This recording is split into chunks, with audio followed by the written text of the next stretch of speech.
Need of और purpose of documentation याच्यामध्ये specifications असतील, BMR वर प्रोसिजर्स असतात. या सगळ्या BMR मध्ये डिटेलमध्ये दिलेल्या असतात. त्यामुळे डॉक्युमेंटेशन गरजेचं आहे. त्यानंतर पर्सनल जे इंडस्ट्रीमध्ये वर्क करतात लोकं, त्याच्या प्रत्येकाच्या जॉब रिस्पॉन्सिबिलिटीज असतात. तर त्या डॉक्युमेंटेशन शिवाय क्लिअर होऊ शकत नाही. अदरवाईज कुणीही येईल, काहीही करेल आणि घरी जाईल, असं चालत नाही. इंडस्ट्रीमध्ये प्रत्येकाच्या जॉब रिस्पॉन्सिबिलिटीज दिलेल्या असतात. त्यानुसार त्याला वर्क करावं लागतं. म्हणजे समजा एखादा एस-ओ-पी प्रिपरेशन हे सुद्धा एक जॉब रिस्पॉन्सिबिलिटी आहे. एस-ओ-पी प्रिपरेशन मग कोटिंग मशीन असेल, कॉम्प्रेशन मशीन असेल. नवीन एखादी मशीन आपण रिक्रूट पर्चेस केलेली असेल, तर अशा केसमध्ये आपल्याला त्याच्या related documentation, validation, qualification, design qualification म्हणू, परफॉर्मन्स क्वालिफिकेशन ह्याच्या रिलेटेड जे डॉक्युमेंट्स तयार करावे लागतात, एस-ओ-पीज तयार करावे लागतात, त्याला सुद्धा मॅनपॉवर लागते. सो आपल्यापैकी फार्मास्युटिकल वालेच हे सगळं काम करत असतात. कधी शक्य आहे? जर ते स्पेसिफिकली डॉक्युमेंटेड असेल तर. Ensure documented evidence, traceability, provide records and audit trial for investigation. प्रत्येक बॅचचं मॅन्युफॅक्चरिंग रेकॉर्ड आपल्याकडे असतं. बॅच नंबर असतो त्याला, डेट, इयर वाईज त्याचं क्लासिफिकेशन असतं. आपण जो प्रॉडक्ट मॅन्युफॅक्चर करतो त्याची जी एक्सपायरी डेट असते प्लस 1 इयर आपण ते डॉक्युमेंट ठेवतो तसंच. आणि जेव्हा त्याची पिरियड संपतो, मार्केटमधून ती बॅच पूर्ण विथड्रॉल होते. After expiry date plus 1 year तेव्हा ते आपण डिस्पोजल करतो. So document disposal also important. तुम्ही असं कुठे बघितलंय का इंडस्ट्रीची कागदपत्र जी आहेत किंवा बॅच मॅन्युफॅक्चरिंग एफर्ट्स आहेत, हे असे कुठेही फेकून दिलेत एका ठिकाणी? नाही दिसत आपल्याला. तर त्याला प्रॉपर डिस्पोजल सिस्टम असते किंवा बऱ्याच वेळा तुम्ही बघितलं असेल, असं तुम्ही कुठेच बघितलं नसेल, की एखादा प्रॉडक्ट सिप्लाची एखादी बॅच आहे आणि या डोंगरात नेऊन टाकून दिली. होतं का असं कधी? नाही होत. कारण त्याला स्पेसिफिक डिस्पोजल प्रोसिजर्स आहेत. एखादा प्रॉडक्ट अँटिबायोटिक असेल वगैरे तर त्याला इनॅक्टिव्हेशन केल्याशिवाय आपण ते डिस्पोज करत नाही. त्यानंतर इंडस्ट्री वेस्ट वगैरे असेल तर त्याला सुद्धा प्री-ट्रीटमेंट केल्याशिवाय आपण ते बाहेर एन्व्हायर्नमेंटमध्ये सोडत नाही. प्रत्येक गोष्टीला प्रोसिजर आहे. त्यानुसार आपल्याला ती प्रोसेस करायला लागते. त्यासाठी documents are important as an evidence. Evidence असू शकतो. कारण समजा आज आपण एक बॅच मॅन्युफॅक्चर केली आणि 1 वर्षानंतर त्या बॅचच्या रिलेटेड कंप्लेंट आली. तर ते रिप्रोसेस करण्यासाठी सुद्धा आपल्याला डॉक्युमेंट्स असणं गरजेचं आहे. मग आपण ते बॅच जेव्हा आपल्याकडे त्याची कंप्लेंट येते, त्या कंप्लेंटचा नंबर असेल, बॅच नंबर असेल त्या प्रॉडक्टवर, त्याच्यानुसार आपण प्रोसेस करतो तो पार्ट. मग बॅच नंबरनुसार तो बॅच डॉक्युमेंट आपण बाहेर काढतो. त्या बॅच डॉक्युमेंटमध्ये कुठल्या प्रोसेसला तो इश्यू आलाय. त्याच्यामध्ये कोण-कोण पर्सन इन्व्हॉल्व होते, कोण ऑपरेटर होते, कोण ऑफिसर होतं, कोण शिफ्ट इन्चार्ज होतं, कोण डिपार्टमेंट हेड होतं त्यावेळेस. कारण ह्या सगळ्या लोकांनी तिथे साइन केलेले असतात चेक करून, रिव्ह्यू करून. मग ह्या सगळ्यांना रिस्पॉन्सिबल पकडून मग रूट कॉज अनालिसिस केलं जातं. अशा प्रकारच्या चुका परत होऊ नये म्हणून करेक्टिव्ह ॲक्शन, प्रिव्हेंटिव्ह ॲक्शन घेतली जाते, ती इम्प्लिमेंट केली जाते आणि त्या कस्टमरला त्याच्या रिलेटेड सगळ्या गोष्टी पाठवल्या जातात. जर तुम्ही बघितलं असेल आपल्याकडे तो पार्ट एवढा खूप जास्त प्रमाणात नसतो. पण ज्या यूएस सारख्या कंट्रीज आहेत, यूएस, यूके ह्या कंट्रीजमध्ये प्रॉडक्ट रिलेटेड इश्यू आला तर लगेच त्याच्या कंप्लेंट्स वगैरे केल्या जातात. आणि आपले फार्मा टीम आता बरेच रिक्रूट झालेले असेल. ही सगळी यूएस, यूकेवर काम करते. भारतातल्या जास्त कंप्लेंट्स वगैरे नसतात. पण ते करायला पाहिजे. कारण इश्यू सापडला की लगेच त्याची कंप्लेंट होते. कंप्लेंट झाली की रिएनालिसिस होतं. त्याच्यावर ज्या काही ॲक्शन्स घेतल्या जातात, त्या सगळ्या गोष्टी त्या कस्टमरला सुद्धा फॉरवर्ड करणं गरजेचं असतं. इन्व्हेस्टिगेशनच्या रिलेटेड.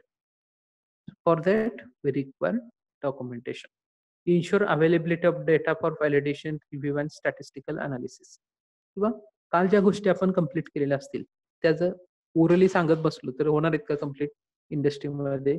समजा काल एक बॅच मॅन्युफॅक्चरिंग ग्रॅन्युलेशन स्टेज कंप्लीट झाली आपली आणि पुढच्या ऑफिसरला तुम्ही सांगताय आता तुम्ही कॉम्प्रेशन करून घ्या.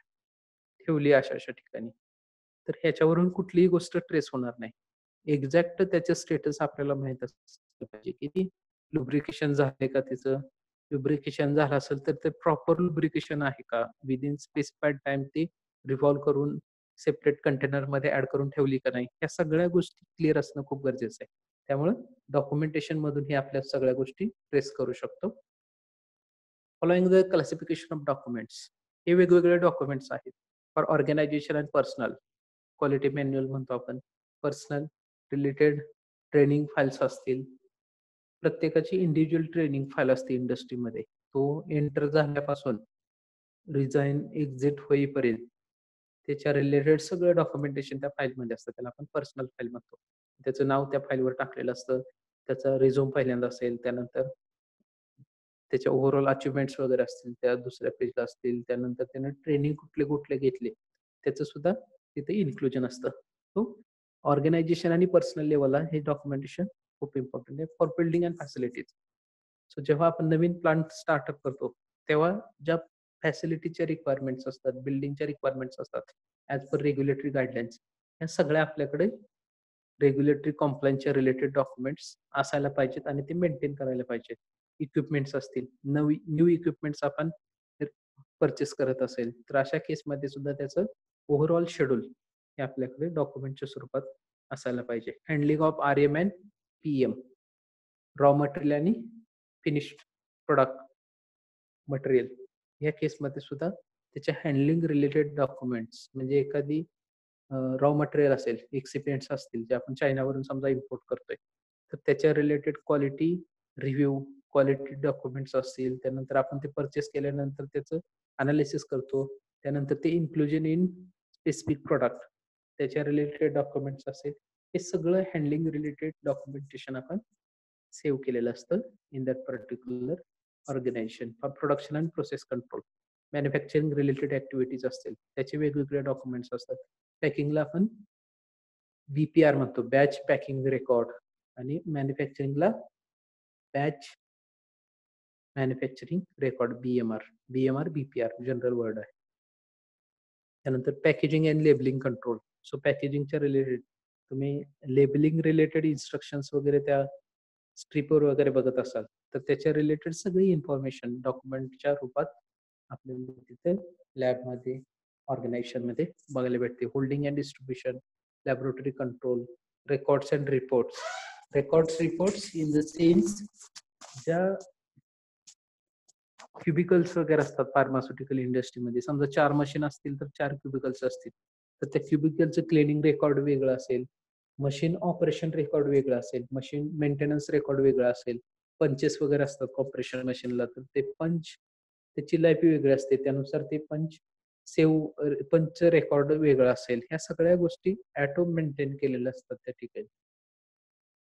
For return and solvated finished product, we need to keep or maintain records.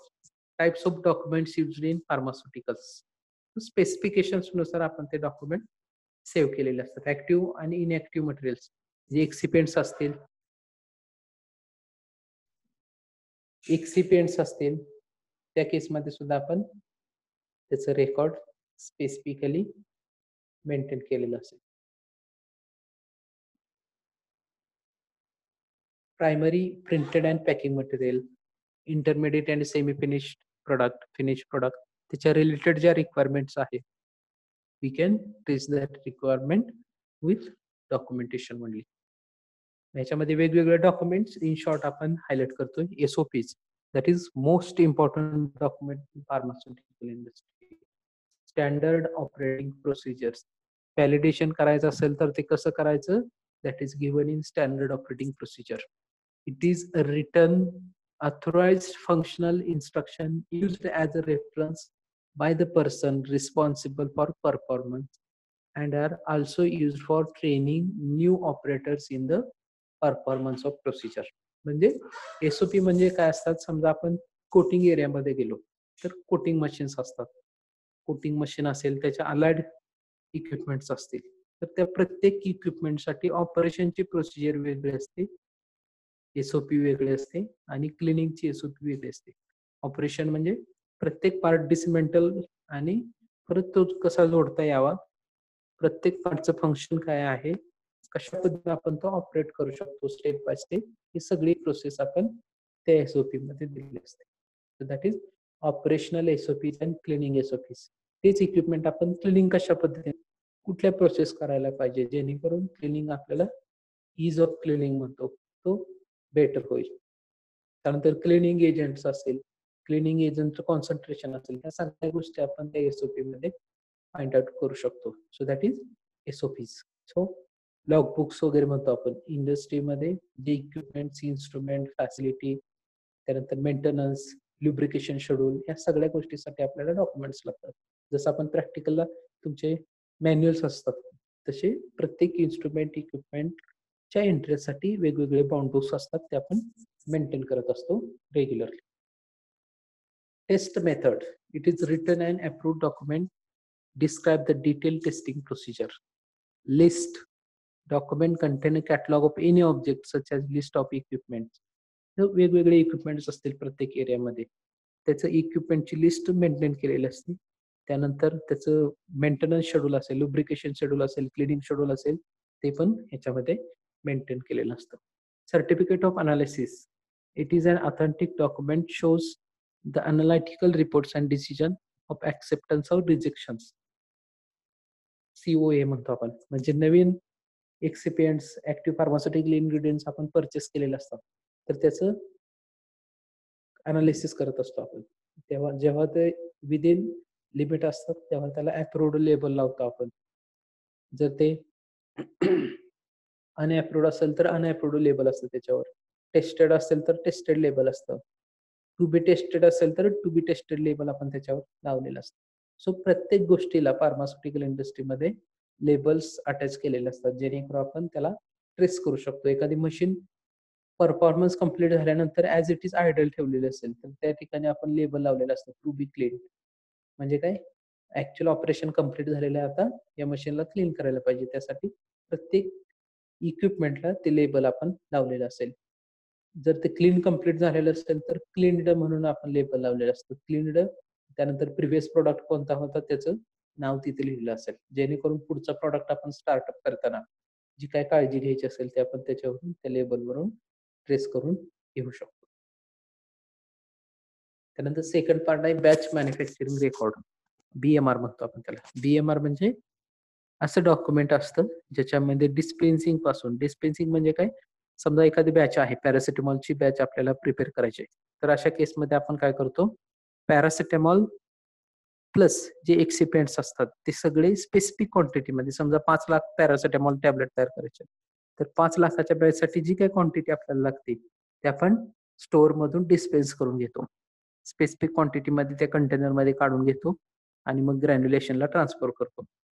मग ग्रॅन्युलेशन मध्ये पहिली प्रोसेस असेल शिफ्टिंग. शिफ्टिंग म्हणजे काय, सायझिंग करून घेतो. जे मटेरियल असेल, पावडर मटेरियल असेल, लिक्विड असेल तर ते साईज करून घेतो. आणि मग आपण ग्रॅन्युलेटर असेल, समजा ते वेट ग्रॅन्युलेशन असेल तर अशा केसमध्ये आपण बाइंडर सोल्युशन वगैरे तयार करतो. बाइंडरचं सोल्युशन असेल, मटेरियल असेल, ते मिक्स करतो. वॉटर असेल, हिटिंग असेल तर ते हिट करून त्यानुसार सोल्युशन तयार करतो आणि मग ते ऍड करतो बॅचेस मध्ये. मग ग्रॅन्युलेटरच्या साह्याने आपण ग्रॅन्युलेशन कम्प्लीट करतो. त्याच्या फ्लो प्रॉपर्टीज वगैरे व्यवस्थित आहे का नाही चेक करतो. तर त्याच्यासाठी लागणारं टेम्परेचर असेल, मुवमेंट असेल, त्यानंतर सायझिंग, जे सीव वगैरे असतील, या सगळ्याचं रेकॉर्ड त्या BMR मध्ये दिलेलं असतं. इन शॉर्ट तिथे दिले name of product, generic name, strength, shelf life, manufacturing date आणि एक्सपायरी डेट पहिल्या पेजवर दिलेली असते. समजा say for example paracetamol tablet 500 mg, generic name XYZ असेल, स्ट्रेंथ 500 mg, शेल्फ लाईफ समजा 3 इयर, मॅन्युफॅक्चरिंग डेट आणि एक्सपायरी डेट त्यानुसार दिलेली असेल. Complete list of ingredients with full specification, description, codes and quantity to be issued. त्यानंतर second page असतं, त्याच्यामध्ये जे आपण इन्ग्रेडियंट्स यूज करतोय, पॅरासिटामॉल प्लस एक्सिपियंट्स असतील 4-5, ते एक्सिपियंट, त्याची नावं, त्याचे कोड्स वगैरे असतात. प्रोडक्ट कोड असतो आपण त्याला म्हणतो. ते प्रोडक्ट कोड वरून आपण ते आयडेंटिफाय करतो की हे XYZ मटेरियल आहे. तर त्याचे कोड, अप्रूव्हल नंबर असतात, त्यानंतर क्वांटिटी असते स्पेसिफिक, तेवढी क्वांटिटी व्हेरीफाय करून आपण ते यूज करत असतो. Statement for theoretical yield and reconciliation. तो थेरॉटिकल यील्ड, त्याचं कॅल्क्युलेशन्स, रिकन्सिलेशन म्हणतो आपण त्याला. हे सगळ्या गोष्टी त्या बॅच मॅन्युफॅक्चरिंग रेकॉर्डमध्ये डिस्पेन्सिंग स्टेजला आपण सगळ्या क्लिअर करत असतो. Complete manufacturing and control instruction, sampling and testing procedure, specification and precautions to be followed, या सगळ्या गोष्टी त्या BMR मध्ये दिलेल्या असतात. मॅन्युफॅक्चरिंग कंट्रोल अँड इन्स्ट्रक्शन म्हणजे समजा एखादी मशीन यूज करत असेल आपण तर त्याच्या related operation, cleaning, safety precautions काय असतील, टेस्टिंग मेजर्स काय असतील, कंट्रोल स्पेसिफिकेशन्स काय असतील, तर ह्या सगळ्या त्या BMR मध्ये दिलेल्या असतात बॅच मॅन्युफॅक्चरिंग रेकॉर्डमध्ये. Statement for processing location and equipment. Location आणि इक्विपमेंट प्रोसेसिंग म्हणजे काय, समजा कोटिंग करायचंय तर कोटिंग एरियामध्ये गेलं पाहिजे, कॉम्प्रेशन करायचंय तर कॉम्प्रेशन एरियामध्ये. मग कॉम्प्रेशन एरियामध्ये 4 मशीन्स आहेत. तर त्यापैकी समजा रोटरी सिंगल पंचवर आपण ते करणार आहे. रोटरी डबल पंच वेगवेगळ्या मशीन्स असतात, ऑटोमॅटिक मशीन्स असतील किंवा पंच नंबर वेगवेगळे असणाऱ्या मशीन्स असतील. जिथे रिक्वायरमेंट आहे त्यानुसार आपण ती प्रोसेस करत असतो. तर त्याच्या रिलेटेड सगळा डेटा त्या BMR मध्ये ऑलरेडी दिलेला असतो. The method and reference to method to be used for preparing the critical equipments, including cleaning, assembling, calibrating, and sterilizing. या प्रोसेसेस रिलेटेड सगळी इन्फॉर्मेशन त्या BMR मध्ये दिलेली असते. Dates and time of all activities that is most important. आपण trace करू शकतो की ग्रॅन्युलेशन पहिला लॉट किती तारखेला सुरू केला, किती टायमिंगला सुरू केला, किती टायमिंगला संपला, हे सगळ्या गोष्टी आपण त्या BMR मध्ये ट्रेस आउट करू शकतो. Line clearance procedure in every step. Line clearance म्हणजे काय, समजा आपल्याला नवीन ऍक्टिव्हिटी, एक ग्रॅन्युलेशन युनिट आहे से फॉर एक्झाम्पल, आणि तिथं आपल्याला पॅरासिटामॉल प्रॉडक्ट घ्यायचे, तर ते क्लीन असेल एरिया पूर्ण आणि त्याचा प्रिव्हियस प्रॉडक्ट समजा XYZ असेल, तर XYZ तो क्लिअर झालाय की नाही तो आपण क्वालिटी अश्युरन्स डिपार्टमेंट कडून व्हेरीफाय करून घेतो. त्याला आपण लाईन क्लिअरन्स ऍक्टिव्हिटी म्हणतो. लाईन क्लिअरन्स म्हणजे पुढची प्रोसेस सुरू करण्यासाठी क्वालिटी अश्युरन्स कडून परमिशन घेतो डॉक्युमेंट. मग त्याच्यामध्ये चेक्स असतात वेगवेगळे, म्हणजे एरिया क्लीन आहे का असेल तर टिक मार्क करायची. त्यानंतर मशीन क्लीन आहे का असेल तर टिक मार्क करायची. क्रिटिकल पॅरामीटर्स असतील, क्रिटिकल एरियाज असतील ते क्लिअर आहेत का, क्लिअर टिक मार्क करायची. त्यानंतर समजा वॉटर किंवा प्रिव्हियस प्रॉडक्ट कुठे दिसतोय का, क्लिअर टिक मार्क करायची त्यानुसार. त्यानंतर प्रिव्हियस प्रॉडक्टचे लेबल्स वगैरे रिमूव्ह केलेत का, क्लीनचं स्टेटस लावलेलं आहे का, या सगळ्या गोष्टींना टिक मार्क करतो आपण. म्हणजे थोडक्यात व्हॅलिडेट करतो की ह्या सगळ्या गोष्टी लाईन क्लिअरन्स प्रोसिजरनुसार आहेत का नाही. त्याला आपण लाईन क्लिअरन्स चेकलिस्ट म्हणतो. एव्हरी स्टेप म्हणजे ग्रॅन्युलेशन, कॉम्प्रेशन, कोटिंग प्रत्येक ठिकाणी लाईन क्लिअरन्स ऍक्टिव्हिटी घेतली जाते. बॅच टू बॅच असेल म्हणजे एकच प्रकारचा प्रॉडक्ट असेल पण बॅच नंबर वेगळा असेल, त्याला batch to batch line clearance म्हणतो आपण. आणि वेगवेगळे प्रोडक्ट असतील त्याला product to product line clearance म्हणतो. म्हणजे पहिला पॅरासिटामॉल असेल आणि परत रोझोस्टॅटिन घ्यायचं असेल तर अशा केसमध्ये प्रोडक्ट क्लिनिंग करतो आपण त्या एरियाचं, मशीनचं, फॅसिलिटीचं, आणि मग आपण दुसरा प्रोडक्ट घेतो. So that is line clearance activity. Labelling, control and specimen for coding in primary, secondary and tertiary packing material. पॅकेजिंगच्या रिलेटेड त्याचं जे पॅकेजिंग मटेरियल असेल, प्रायमरी कुठलं, सेकंडरी कुठलं, टर्शियरी कुठलं, त्यानुसार आपण ते डिव्हाइड करून अप्रुव्हल घेतो आणि मग ऍक्टिव्हिटी प्रोसेस करतो. Deviation record. डेव्हिएशन रेकॉर्ड म्हणजे काय, जे काही रेग्युलर प्रोसिजर्स SOPs नुसार दिलेले असतील ते आपण फॉलो करत असतो.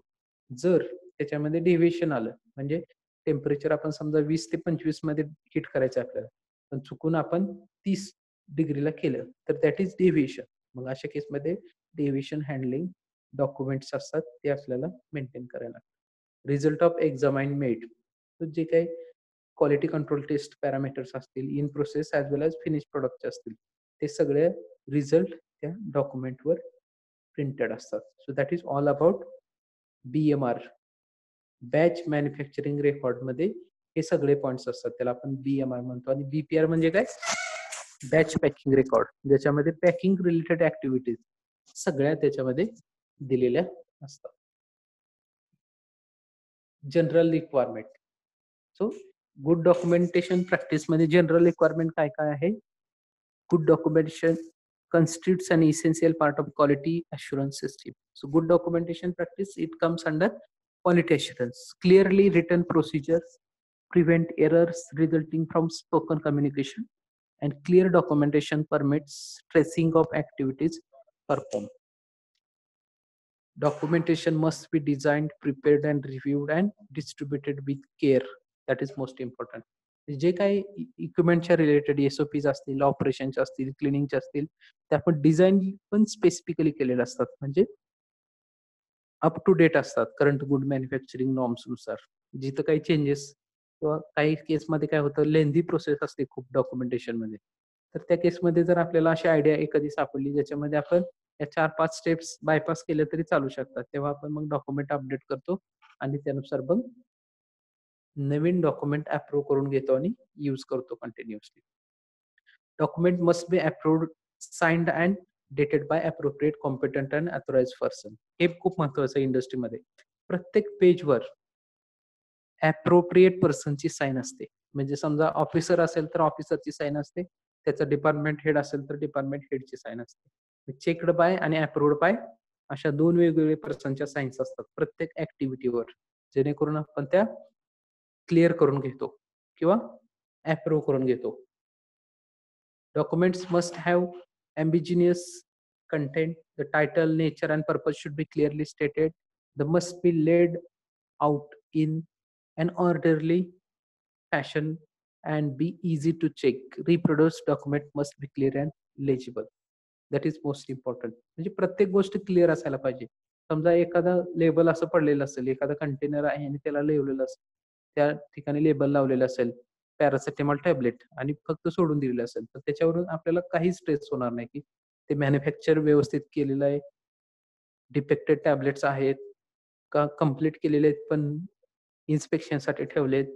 तर त्यासाठी स्पेसिफिकली मेन्शन करायला पाहिजे की tablets for inspection, tablets for quality inspection, tablets for disposal. समजा त्या खराब असतील तर टॅबलेट्स फॉर डिस्पोजल असं स्पेसिफिक लेबल असायला पाहिजे. That is also good part of good documentation practice.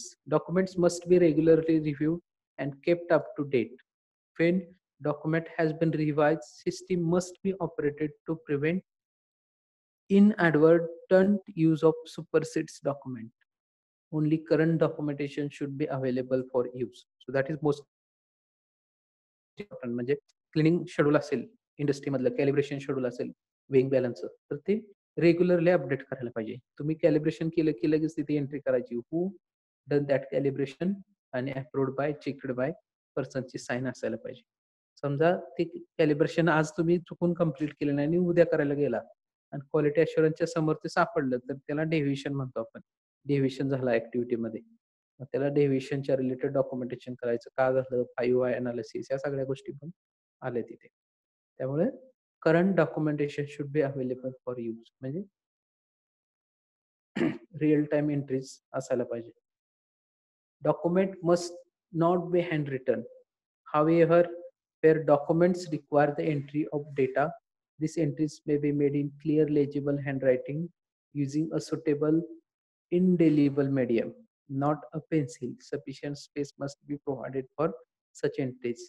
समजा आपण एंट्रीज वगैरे करतो, तुम्ही मॅन्युअल मध्ये लिहित असाल बघा, टेम्परेचर कंडिशन्स वगैरे किंवा लेबल्स मध्ये वगैरे तुम्ही जे काही मेन्शन करता तो एकदम क्लिअर असायला पाहिजे. टेम्परेचर कंडिशन दिलेली असेल तर एकदम लेजिबल असायला पाहिजे. नाहीतर कधी कधी कसं होतं बघा, मी 56 डिग्री सेंटीग्रेड टेम्परेचर लिहिलेलं असेल आणि पुढचा 6 आहे तो एवढा छोटा काढलेला असतो की त्याचा 0 पण होतो आणि 6 पण होतो. म्हणजे पुढच्यानं जसं बघेल तसं ते दिसत असतं. तर अशा एंट्रीज नको असतात. लेजिबल एंट्री असायला पाहिजे, स्पेसिफिक असायला पाहिजे. त्या दोन्हीमध्ये गॅप पण तेवढा असायला पाहिजे. कधी कधी चूक झाल्यानंतर आपण बघतो की 2 नंबर लिहिलेले असतील, समजा 7, 8, 5 लिहायचं असेल आपल्याला आणि 7 आणि 5च लिहिले तुम्ही, चुकून 8 नंबर मिस झालेला असेल आणि तुम्ही जर मध्ये लिहिला तर तो व्यवस्थित दिसत नाही. गुड डॉक्युमेंटेशन प्रॅक्टिस मध्ये आपण काय सांगतो, तो खोडा आणि परत 7, 8, 5 लिहा. तर that will be clear entry. म्हणजे जे खोडलेलं आहे ते सुद्धा आपल्याला दिसलं पाहिजे आणि जे लिहितायत ते सुद्धा लेजिबल असायला पाहिजे, क्लिअर असायला पाहिजे. सफिशियंट स्पेस एंट्रीज मध्ये असायला पाहिजे. Any correction made to a document or record must be signed and initial, initialized and dated. The correction must permit the reading of the original information. Where appropriate, the reason for the correction must be recorded. म्हणजे जे काही changes वगैरे असतील तर ते changes सुद्धा आपण record व्यवस्थित करायला पाहिजे. त्या ठिकाणी साइन आणि डेट असायला पाहिजे. एखादी मिस एंट्री झालेली असेल किंवा चुकीची एंट्री झालेली असेल, करेक्ट केली असेल आपण, तर त्या केसमध्ये सुद्धा ते आपण एंट्री करेक्ट करून घेतो आणि त्या ठिकाणी ज्याने ती एंट्री करेक्ट केलेली असेल त्याची साइन आणि डेट असते. त्याच्यामुळे आपण काय करू शकतो, ट्रेस करू शकतो की जी चूक झाली असेल समजा किंवा करेक्शन केलेलं असेल तर ते कोणी केलंय आणि कधी केलं, डेट असते, टाइम असतो, सगळ्या गोष्टी तिथं स्पेसिफिकली मेन्शन केलेल्या असतात. Record must be kept at the time each action is taken and in such way that all activities concerning the conduct of preclinical studies, clinical trial and all manufacture and control of products are traceable. New product development असेल, formulation development असेल, तर त्या related सगळ्या activities आपण trace करत असतो आणि त्यानुसार डॉक्युमेंटेशन करत असतो. So this is all about